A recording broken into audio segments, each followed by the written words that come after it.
जय जगत्माता बगलामुखी ओम क्रीं बगलामुखी वरदे सर्व सौभाग्य प्रदायिनी समस्त भक्तानां सर्व अभीष्टं साधय साधय क्रीं ओम स्वाहा பராசக்தியாகிய பகலாமுகி அம்மையின் அனுகிரகத்தால் உங்களுக்கு சர்வ அபீஷ்ட சித்தியும் உண்டாகட்டும் என்று ஆசீர்வாதம் செய்கிறேன். வாழ்க்கையின் வசந்த காலம் எது தெரியுமோ? வாழ்க்கையின் வசந்த காலம். சில பேர் சொல்லுவாங்க வாழ்க்கையின் வசந்த காலம் குட்டி காலம்தான் அப்படின்னு. ஆனால் அது சரியில்லை. வாழ்க்கையின் வசந்த காலம் இளமை காலம்தான், யௌவன காலம்தான் வாழ்க்கையின் வசந்த காலம். அப்போ தான் நம்ம லைஃப் என்ஜாய் பண்ணுறது. அப்போது லைஃப் என்ஜாய் பண்ணக்கூடிய அந்த வாழ்க்கையின் இளமை காலத்தில், வாழ்க்கையின் வசந்த காலத்தில் லைஃப் ட்ராஜடியாக இருக்கப்பட்ட நிறைய இளைஞர்கள் இருக்காங்க. என்ன காரணம் என்றால், அவங்க ரொம்ப கஷ்டப்பட்டு படித்து நல்ல ஒரு உத்தியோகமெல்லாம் வாங்கி அதுக்கப்புறம் ஒரு கல்யாணம் பண்ணுவாங்க. கல்யாணம்ங்கிறது வாழ்க்கையில் முக்கியமான ஒரு விஷயம்தான் என்று சொல்லலாம். ஆனால் அதோட சிலவர் வாழ்க்கை சீரழிஞ்சு போகிறது. இது ஆணோட ஜாதகத்திலையும் பொண்ணோட ஜாதகத்திலையும் அப்படி இருக்கத்தான் செய்யுது. இப்போது ஒரு வாரம் முன்னாடி ஒரு ஜாதகம் பார்க்கும் பொழுது அவர் சொன்னார், அவருக்கு 40 வயசாயிடுச்சு. ஆன்லைனில் தான் ஜாதகம் பார்த்தேன். அப்போது அவர் சொன்னார், இப்போ ஜாதகம் பார்த்தா உடனே அந்த ஹஸ்பண்ட் ஒய்ஃப் 2 பேர் ஜாதகமும் இருக்குது. பார்த்துட்டு நான் கேட்டேன், இது எதுக்கு சேர்த்து வச்சிருக்கீங்க? நீங்கள் கல்யாணமாகி சந்தோஷமாக இருக்காங்களா? சேரக்கூடாத ஜாதகங்களாச்சே, இது எதுக்கு சேர்த்தீங்க அப்படின்னு கேட்டேன். அப்போ அவர் சொன்னார், சந்தோஷம் என்றும் சொல்ல முடியாது, துக்கம் என்றும் சொல்ல முடியாது. ஆனால் என்ன பிரச்சனை என்றால், நீங்களே சொல்லுங்க அப்படி அவர் சொன்னார். ஆனால் என்ன பிரச்சனை என்றால், இப்படி சொல்லிட்டு அவரே சொன்னார், நீங்களே சொல்லுங்க அப்படின்னு. பிரச்சனை ஒன்றும் இல்லை. இந்த ஸ்திரீ ஜாதகம் தரித்திர யோகம் உள்ள ஜாதகம். இது உங்களோடு சேரும்பொழுது நீங்கள் ரொம்ப பவர்ஃபுல்லான பாக்கிய யோகம், கஜகசிரி யோகம், நீச்சபங்க ராஜயோகம், லக்ஷ்மி நாராயண யோகம், 3 மகா யோகங்கள் உள்ள ஜாதகம். இது 3ம் ரொம்ப பவர்ஃபுல்லான ராஜயோகங்கள் தான். ஆனால் உங்களோட வீட்டம்மா ஜாதகம் சம்பூர்ண பாப ஜாதகமாக இருக்கிறது. அது மட்டுமல்ல, அது தரித்திர யோகம் உள்ள ஜாதகமாக இருக்கிறது. அந்த ஜாதகத்தில் 2ஆம் இடத்துக்கு அதிபனாக இருக்கப்பட்ட புதன் நீச்சமாக இருக்கிறது. 7ஆம் இடத்துக்கு அதிபனாக இருக்கப்பட்ட கிரகம் நீச்சமாக இருக்கிறது. குரு 8லே இருக்கிறது. அப்படின்னால் இந்த அம்மா குபேரனை கல்யாணம் பண்ணினாலும் அவன் குஜேலனாய் மாறிவிடும். அரசனை கல்யாணம் பண்ணியிருந்தாலும் அவன் ஆண்டியாக மாறிவிடும். அதுதான் இந்த ஜாதகம். தப்பு பண்ணியிருக்கீங்க. அது மட்டுமல்ல, இந்த ஜாதகப்படி அவருக்கு ஆல்ரெடி ஒரு கல்யாணம் நடந்திருக்கணும், அப்படித்தான் தோணுது. அப்படி சொன்னேன். அப்போ அவர் சொன்னார், ஆமாம் சுவாமி, அவர் என்னுடைய ஸ்தாபனத்தில் ஸ்டாஃபாக வந்தவங்க தான். முன்னாடி கல்யாணம் நடந்த விஷயம் என்கிட்ட சொல்லலை. நாங்கள் லவ் பண்ணோம். லவ் பண்ணிவிட்டு கடைசியில் கல்யாணம் ஆகிற அந்த டைமில் முன்னாடி எனக்கு ஒரு கல்யாணம் நடந்துருச்சு. ஆனால் 3 மாதம்தான் இருந்தோம், அப்புறம் அது பிரிஞ்சு போச்சு அப்படி சொன்னாங்க. அப்போ 3 மாதம்தான் இருந்தது, பிரிஞ்சு போச்சு, அதில் இஷ்யூஸ் ஒன்றும் இல்லை அப்படியெல்லாம் சொன்னதுனால ஓகே, நானும் கல்யாணம் பண்ணிட்டேன். ஆனால் அன்னைக்கு எனக்கு 40 கோடி சொத்து, இன்னைக்கு 4 கோடிக்கு கடன். அதுதான் என்னுடைய அவஸ்தை. எல்லாம் எங்கே போச்சுன்னே தெரியலை. எப்படியோ கடன் வந்துடுச்சு. புதுசாக சில பிஸ்னஸுகள் ஆரம்பித்தாச்சு, எல்லாம் லாஸ் ஆகிடுச்சு. ப்ராப்பர்ட்டி எல்லாம் பேங்கில் வச்சுட்டு லோன் வாங்கி பிஸ்னஸ் ஆரம்பித்தோம். இப்போ பேங்கில் மணி மந்த்லி இஎம்ஐ கட்டணும் இல்லையா, அதுக்கு லோன் கட்டுறதுக்கு வழி இல்லை. வெளியில இருந்து கடன் வாங்கியிருக்கு, இன்ட்ரெஸ்ட் கட்டுறதுக்கு வழி இல்லை. ரொம்ப கஷ்டப்படுறேன், தற்கொலை பண்ணிடலாமா என்று கூட நினைக்கிறேன் அப்படி சொன்னாங்க. அப்போ பாருங்கோ, எல்லா பாக்கியங்களும் இருந்தது அவருக்கு. அந்த இளமை அனுபவிக்க முடியவில்லை. ஏன்? இந்த ஸ்திரீ ஜாதகத்தினால. இதே மாதிரி நேரம் ஆப்போசிட்டும் வரும். எல்லா பாக்கியங்களும் உள்ள ஸ்திரீ ஜாதகம், தரித்திர யோகம் உள்ள ஒரு புருஷன் வரும். அவரோட வாழ்க்கை சீரழிஞ்சு போய்விடும். அப்போ இதுக்கெல்லாம் தான் ஜாதக பொருத்தன் பார்க்கறது. லைஃப் என்ஜாய் பண்ணி சந்தோஷமாக இருக்க வேண்டுமானால் சரியாக உள்ள பொருத்தமுள்ள ஜாதகம் பார்த்து கல்யாணம் பண்ண வேண்டும்.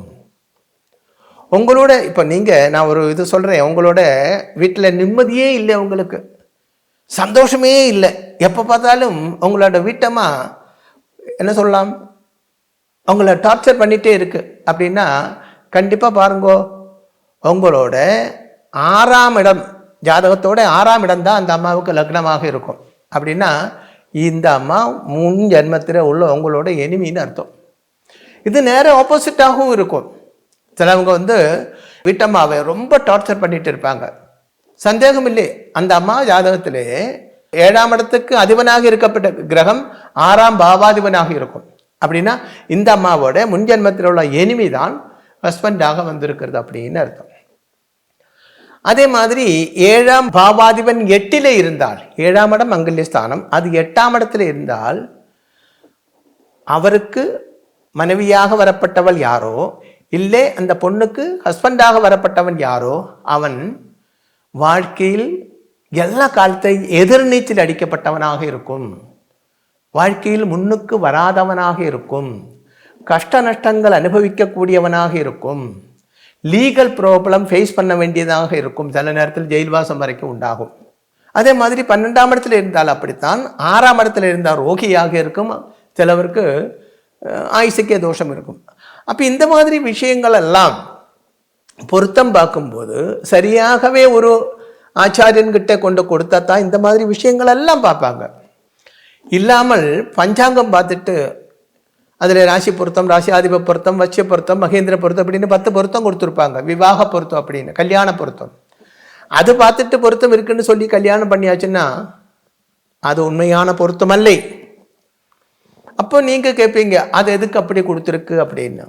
அதுக்கு ஒரு விஷயம் இருக்குது. அதாவது பொண்ணோட ஜாதகத்திலேயும் பையனோட ஜாதகத்திலே எந்த தோஷங்களும் இல்லை என்றால் இந்த பொருத்தம் நீங்கள் எடுத்துக்கொள்ளலாம். இது பார்த்தால் போதும். அதுக்கு ஒரு எக்ஸாம்பிள் உங்களுக்கு சொல்கிறேன். இப்போது இந்த ஞாயிற்றுக்கிழமை அன்னைக்கு ராகு காலம் இருக்கு இல்லையா, 4:30-6 ராகு காலம், ஈவினிங் 4:30 மணியிலேருந்து 6 மணி வரைக்கும் ராகு காலம். காலையில் மண்டே காலையில், திங்கக்கிழமை காலையில் 7:30 9 வரைக்கும் 1.5 மணி நேரம் ராகு காலம். இது எல்லாருக்கும் தெரிஞ்ச விஷயம்தான். ஆனால் அது சூரியோதயம் 6 மணிக்கு இருந்தால் மட்டும்தான் இது சாஸ்திரம் கரெக்டு. அதாவது சூரியோதயம் 6 மணிக்கு ஆயிருந்தால் சொல்லப்பட்ட இந்த 4:30 6 7:30 9 10:30 12 வெள்ளிக்கிழமை இதெல்லாம் கரெக்டு. சூரியோதயம் வித்தியாசம் இருந்தால் இந்த கணக்கிலேயும் வித்தியாசம் வரும். எல்லா நாளிலையும் 6 மணிக்கு சூரிய உதிக்கிறது உண்டா? இல்லை இல்லையா?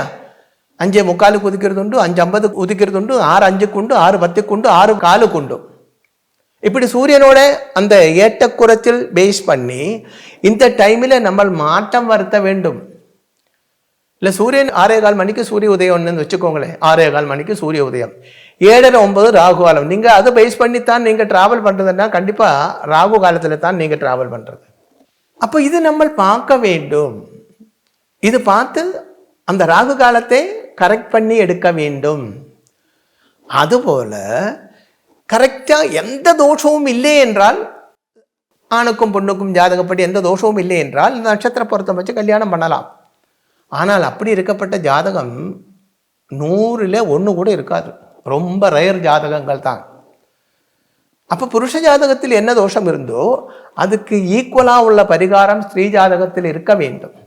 ஸ்திரீ ஜாதகத்தில் என்ன தோஷம் இருக்கோ அதுக்கு ஈக்குவலாக உள்ள பரிகாரம் புருஷ ஜாதகத்தில் இருக்க வேண்டும். அப்படி இருந்தால் மட்டும்தான் அது சேர்த்து வைக்க வேண்டும். இல்லை என்றால் லைஃப் ட்ராஜடியாக இருக்கும். ஆயிரக்கணக்காக ஃபேமிலி கோர்ட் ஒவ்வொரு வருஷமும் வந்து கொண்டே இருக்கிறது. ஏன் தெரியுமோ?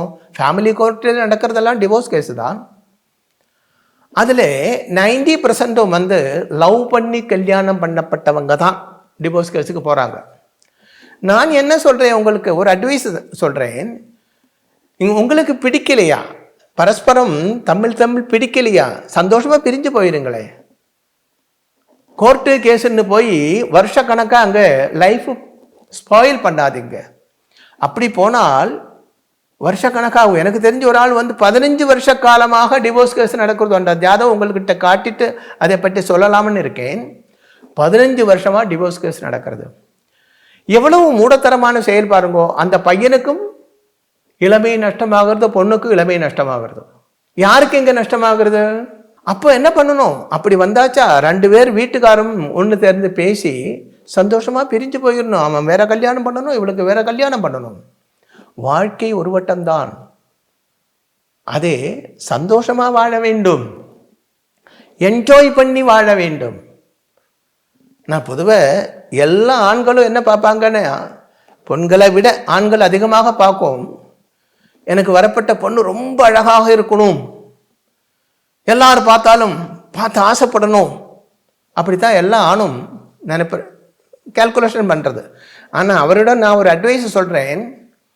உனக்கு நல்ல ஒரு சாப்பாடு, நீ நினைக்கிற மாதிரி மனம், டேஸ்ட்டு எல்லாம் உள்ள ஒரு சாப்பாடு கிடச்சிருக்கு. ஆனால் அது சாப்பிடணும்னா உனக்கு பசி இருக்கணும் இல்லையா? உனக்கு பசி இருந்தால் மட்டும்தான் அது என்ஜாய் பண்ணி உனக்கு சாப்பிட முடியும். இல்லைன்னா சாப்பாடு கிடைச்ச பிரயோஜனமே இல்லை. நான் சொல்லப்பட்ட வார்த்தையோட உள்ளர்த்தம் உனக்கு புரிஞ்சிருக்கும் அப்படின்னு நினைக்கிறேன். அப்போ பல காரணங்களும் இந்த டிவோர்ஸ் கேஸுக்கு முக்கியமாக உள்ள விஷயம் என்ன தெரியுமோ? செக்ஸுவல் சாட்டிஸ்ஃபேக்ஷன் இல்லை என்பதுதான்.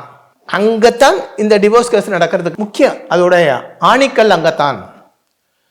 அப்போ பொருத்தம் பார்க்கும்போது இது ரொம்ப முக்கியம், பார்க்க வேண்டும். கல்யாணம் பண்ணி கொடுக்கறதுக்காக காமசாந்தி உண்டாகிறதுக்காக. அந்த காமசாந்தி உண்டாக்கக்கூடிய கழிவு அதிகமாக இருக்க வேண்டியது ஆணுக்கு தான். பொண்ணுக்கு அது கம்மியாகவும் இருக்கணும், ஆணுக்கு அதிகமாகவும் இருக்கணும். இது ஜாதகம் பார்த்தால் சுக்கிரனை கொண்டு அந்த விஷயம் திங்க் பண்ண முடியும். இது ஒன்றும் இல்லாமல் பொருத்தம் பார்த்து கல்யாணம் பண்ணி 8 பொருத்தம் 10 பொருத்தம் இப்படியெல்லாம் எழுதி கொடுக்கப்பட்ட ஆச்சாரியன்மார் என்று சொல்லப்பட்டவர் நிறைய இருக்கிறதுனால தான் இவ்வளவு டிவோர்ஸ் கேஸுகள் உண்டாகிறதுக்கு முக்கிய காரணம். பின்னே இந்த லவ் பண்ணப்பட்டவங்க. நீங்கள் லவ் பண்ணுங்க, அதில் ஒன்றும் மைனஸ் நான் சொல்லலை, தாராளமாக லவ் பண்ணுங்க. ஆனால் அதுக்கு முன்னே ஜாதகம் வாங்கி கொஞ்சம் பொருத்தம் பார்த்துக்கோங்க. ஏனென்றால் புருஷன் பையன் நீங்கள் 2 பேர் உண்மையா திங்க் பண்ணி பாருங்களேன். லவ் பண்ணும்போது நீ அவளையும் அவள் உன்னையும் ஏமாத்திட்டு தானே இருக்காங்க.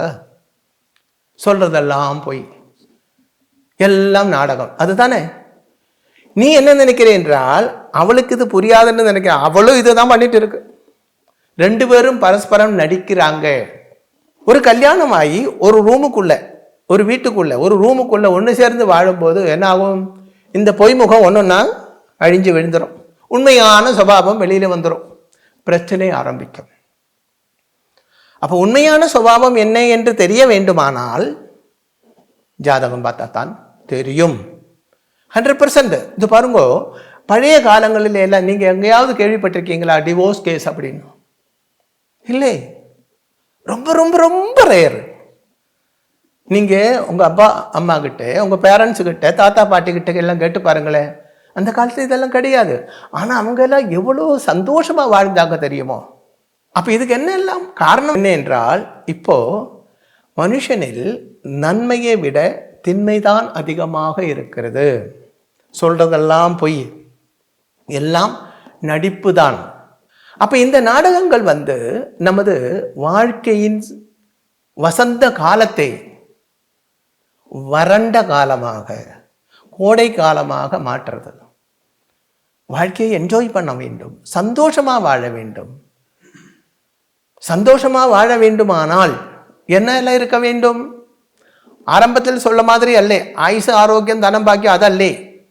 இளமை என்ஜாய் பண்ண வேண்டுமானால் இங்கே இன்னொரு விஷயம். ஒரு மனுஷன் சந்தோஷமாக வாழ 3 விஷயங்கள். பூமியில் சொர்க்கம் என்று சொல்லப்பட்டது 3 விஷயங்கள். ஒன்று, நாம் நினைக்கப்பட்ட நேரத்தில் நாம் இஷ்டப்பட்ட போஜனம்னா பட்சணம் நமக்கு வயிறார சாப்பிடும்படி கிடைக்கணும். இப்போ ஒருவன் என்ன சொல்லலாம், பிரியாணி சாப்பிட்றதுக்கு தான் அவனுக்கு இஷ்டம், அவனுக்கு ரொம்ப பிடிச்சது பிரியாணி தான். சரி, அவனுக்கு நிம்மதியாக திருப்தியாக சாப்பிட மாதிரி அந்த பிரியாணி அவனுக்கு கிடைக்கணும், எந்த டிஸ்டர்பன்ஸும் இல்லாமல் இருந்து வயிறார சாப்பிடணும். அது ஒன்று. 2வது, நிம்மதியாக தூங்கணும், எந்த டிஸ்டர்பன்ஸும் இல்லை. பயங்கரமாக சூடு இல்லை, பயங்கரமாக குளிர் இல்லை, கொசு இல்லை, ஈ இல்லை, நிம்மதியாக மதியாகும் வரைக்கும் தூங்க வேண்டும். மூணாவது, தனிக்கு மனசுக்கு சேர்ந்த இணையோடு சேர்ந்து செக்ஸ் பண்றது. அது இந்த மூணும் யாருக்கு கிடைக்கிறதோ அவன் பூமியில் சொர்க்கத்தில் வாழ்ந்து கொண்டு இருக்கிறது. நீங்க யோசிச்சு பாருங்க, உங்க வாழ்க்கையில் இது உண்டா?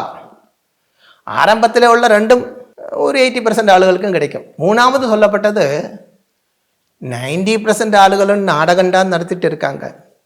ஏனென்றால் இங்கே வந்து ஜாதகம் பார்க்கப்பட்டவர்கிட்ட ஜாதகம் இப்படி பார்க்கும்போதே கேட்பேன், இது பொருத்தமில்லையே, சந்தோஷமா இருக்கீங்களா? போய்கிட்டு இருக்கோம் சாமி அப்படி சொல்லுவாங்க. சிலவங்க சொல்லுவாங்க, என்ன செய்யறது, சகிச்சு தானே ஆகணும் இப்படி சொல்லுவாங்க. இது இளைய வயசு ஆகியிருந்தால், ரொம்ப வயசு ஆகாத ஆளுகள் ஆயிருந்தா நான் சொல்லுவேன், சந்தோஷமா பிரிஞ்சு போயிருங்கோ. அவளுக்காக நீ வாழணும், உனக்காக அவள் வாழணும். அது எதுக்கு? ஹாப்பியா பிரிஞ்சு போவோம். உங்க வாழ்க்கை உங்களுக்குள்ளது தான். அடுத்தவனுக்காக நீங்க வாழ வேண்டிய அவசியம் இல்லை. அடுத்தவனுக்காக தியாகம் பண்ணக்கூடியது அல்லே உங்களுடைய வாழ்க்கை. ஆனா 10, 50, 60 வயசாயவர்கிட்ட இது சொல்ல மாட்டேன். இந்த ஜென்மம் பூரா இப்படி அனுபவிச்சு தான் ஆக வேண்டும் அப்படி சொல்லுவேன். அப்போ பாருங்கோ, வாழ்க்கையின் வசந்தம் யௌவனம்தான், இளமை காலம்தான். அது சந்தோஷமாக இருக்க வேண்டுமானால் நமக்கு லைஃப் பார்ட்னராக வந்து சேரப்பட்டவர் நமக்கு மனசுக்கு ஏற்ற ஆளாக இருக்க வேண்டும். அதுதான் பழைய காலத்தில் சொல்லியிருக்காங்க. பொண்ணு பார்க்கும்போது வயசான ஆளுகள் சொல்லுவாங்க, ஏ பொண்ணு பார்க்க போறியா, பொண்ணு அண்ணன் மாதிரி இருக்கணும்டா அப்படி சொல்லுவாங்க. அதுக்கு என்ன அர்த்தம் தெரியுமோ? பொண்ணு வாத்து மாதிரி இருக்கணும்னு அல்லை. அண்ணன்னா வாத்து தானே, அரையண்ணம் வாத்து. பொண்ணு வாத்து மாதிரி இருக்கணும்னு அல்லே அதுக்கு அர்த்தம். பொண்ணு அண்ணன் மாதிரி இருக்கணும்னால் சோறு மாதிரி இருக்கணும்னு அர்த்தம். அப்படின்னா சோறு நமக்கு வெறுக்குமா? டெய்லி தான் சோறு சாப்பிட்றோம். டெய்லி சப்பாத்தி சாப்பிட்டா வெறுக்கும், வேற என்ன சாப்பிட்டாலும் வெறுக்கும். ஆனால் சோறு சாப்பிட்டா வெறுக்குமா? வெறுக்காது இல்லையா? டெய்லி மத்தியானம் ஆயினா எல்லாருக்கும் சோறுன்னா ரொம்ப பிடிக்கும். பொண்ணே வெறுக்காமல் இருக்க வேண்டும். பொண்ணை என்னைக்கும் ஆசையாக நம்ம இஷ்டப்பட வேண்டும். ஒரு காலமும் நமக்கு வெறுப்பு உண்டாகக்கூடாது, விரக்தி உண்டாகக்கூடாது. அப்படிப்பட்ட பொண்ணை பார்க்க வேண்டும். அதனால தான் பொண்ணு அன்னம் போல் இருக்க வேண்டும் அப்படி சொல்ல. அன்னம் என்றால் சாப்பாடு அப்படின்னு அர்த்தம். ஜெகத் மாதா மகா பகலாமுகி அம்மையின் கிரகத்தால் நான் சொன்னது உங்களுக்கு புரிஞ்சிருக்கும் என்று நினைக்கிறேன். மகாதேவின் கிரகத்தால் உங்களுக்கு சர்வகாரிய சித்தி உண்டாகட்டும் என்று ஆசீர்வாதம் செய்கிறேன்.